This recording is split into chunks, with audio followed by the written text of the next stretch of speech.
After spending hours styling your natural hair in a productive style that you also think is professional and elegant, your boss tells you that you're wearing it in such a way that it's the same as him wearing a baseball cap to the grocery store.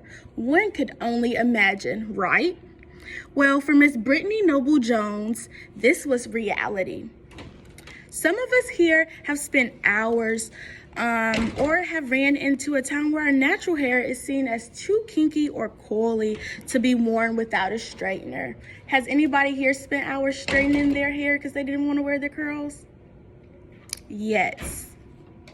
Good evening. Today we will be talking about natural hair in the work environment and in cross history. Kinky hair has been seen as unprofessional for years. I would like to share with you, 1, the Tignon Law that prevented African Americans from showing their natural hair, 2, the natural hair movement, and 3, the Crown Act, which hasn't helped. Let's dive straight into the Tignon Law. According to the New York Historical Society, the Tignon Law was rectified and passed in 1786 in Louisiana, which prevented women of color from wearing their curly hair in public. The law stated that they were to keep their hair covered and head wraps because natural hair was seen as too excessive.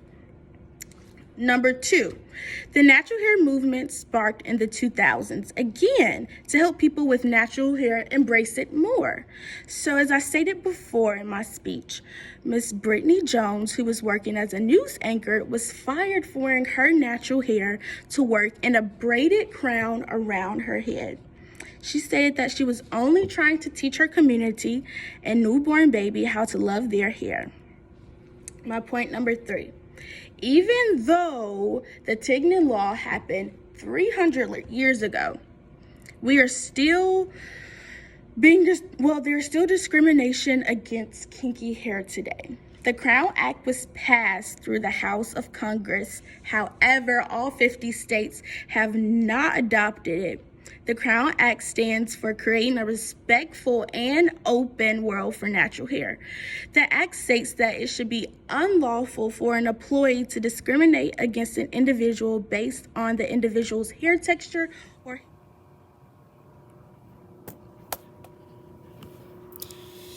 In conclusion, I would like to reiterate that this speech was to inform you of the history of natural hair as well as how it's viewed in professional settings.